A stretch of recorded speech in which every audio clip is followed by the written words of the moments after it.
السلام عليكم ورحمة الله وبركاته. ازيكم يا حبايبي كلكم؟ وحشين، عاملين ايه؟ يا رب تكونوا بخير وبأحسن حال. هنسمي الله كده ونصلي على الرسول عليه أفضل الصلاة والسلام. اللهم صل وسلم عليك يا حبيبي يا أفضل خلق الله وعلى أهله وأصحابه أجمعين. اللي معايا ده ايه يا ولاد؟ دي مش لوبيا ولا كمان بسل ولا فاصوليا. طب هي ده ايه يا أم فرح؟ دي فول صويا يا ولاد. يعني بعض الناس تعرفه والناس ما تعرفوش كمان. تمام؟ ده الفول الصويا اللي بتحط طبعا للزيت، اللي بتعمل منه زيت، وزيته بيبقى انضف زيت وبيبقى غالي جدا.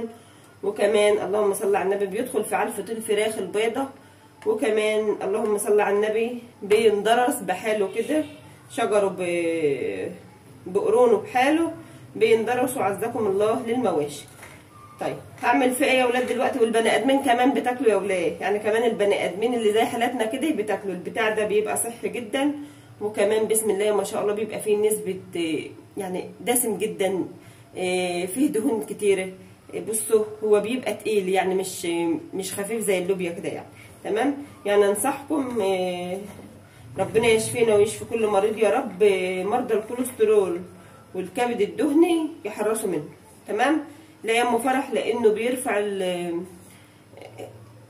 زيوته عاليه يا ولاد. تمام؟ بس كده. هقول لكم ايه بقى؟ ده جاي لي بقى شحات. ازاي يا ام فرح؟ والنبي هو جاي كده من الحبايب والجيران. بصوا انا كملت كده، يعني حبه كده وحبه كده وحبه كده جايين هدايا يعني كده. تمام؟ فهي ايه بقول لكم بقى ايه؟ دي محلاها عيشه الشحات. عيبها ايه عيشه الشحات؟ تمام؟ حاجه كده اللهم بارك. هعمل بقى اخزنه ازاي ده للخزين يا ولاد. وكمان طبخت منه طبخه كان بسم الله ما شاء الله حاجه كده اللهم بارك. تعالوا كده اقول لكم بخزنه ازاي. معايا هنا ميه اهي. تمام؟ الخطوات دي لازم ناخدها معانا في خزاننا يا ولاد. ومعايا هنا ذره من الملح. الملح لا يا ام فرح هو مش للطعم يا ولاد، هو بصوا كوقايه مش اكتر. وكمان عصره نص الليمونه دي، وهسيبها ان هي تاخد الغلوه اللي هديها لها دي مع بعضها كده. حلو؟ عكوا كده يا ام فرح، لان هو بيطلع منه ريمه كده. هقول لكم برده هتطلعوها ازاي. حابه ان انت تطلعيها قبل سليقه عادي، بس ده هينحينا شويتين او هيزهقنا شويتين. اصلح حاجه ليه يطلع بعد الغلوه اللي بياخدها ديت. وكمان بيبقى سهل جدا كمان في الفلوس، اكنك بتغسلوا الرز كده تحت الميه يا ولاد. دقيقتين كده او دقيقه كمان مش هيطول الغلوه اللي احنا محتاجينها. وهقول لكم برده بروقه وبخزنه ازاي. شايفين بقى الغلوه دي يا ولاد؟ هي دي اللي مطلوبه. لونه بيفضل كده، يعني زي ما بحطه كده لونه بيفضل كده. هقول لكم برده هروقه ازاي، وكان فيه اي حاجه هطلعها ازاي. الليمونه دي بشيلها بقى، ما عادش لها اي دور معايا خالص يا ولاد اهي. تمام؟ تعالوا معايا بقى على الميه البارده ونروح لها. رحنا كده على الفاضيه يا ولاد اهو. ميه بقى بارده من الحنفيه، مش هقول لك الازازه ولا هقول لك الكلام ده. الحبايه اللي ملهاش لازمه هتطلع، اللي عايزه اوريكم بس اللي بيطلع منه اهو. مش عارفه هو واضح ولا لا. تطلع كده حاجات رفيعه من الفوله هي ولا شايفينها على المعلقه اهي. دي بتطلع. تمام؟ اهي. عايزه اميل الحله عشان توقع برضو ايه من اللي كده.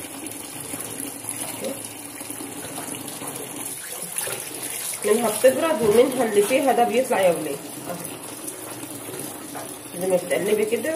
انا هحط ايدي بس شويه كده على ما تحملها اهو.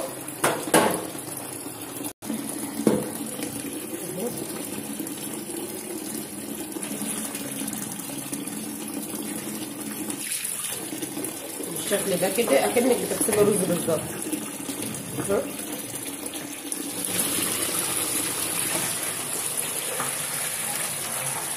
هو مش فيها كتير يا ولاد، يعني اللي الشوائب اللي فيها اللي بتبقى باقيه من زي قلب الفوله كده جلدها حاجات كده مش كتير، يعني هي حاجات بسيطه. لان انا اللي مفصصاه، ما فيش عيال ولا حد عمل معايا حاجه.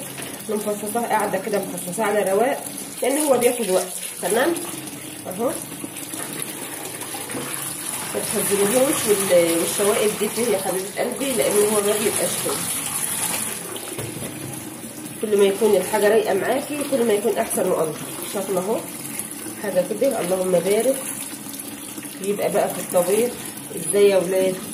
حابه تعملي بتوم وبصل زي ما انت متعوده اعملي. انا عن نفسي بدق توم بفلفل اخضر بتوابل وبحمره وبنزل بالطماطم تستوي، وبعد كده بنزل بالفول بتاعي.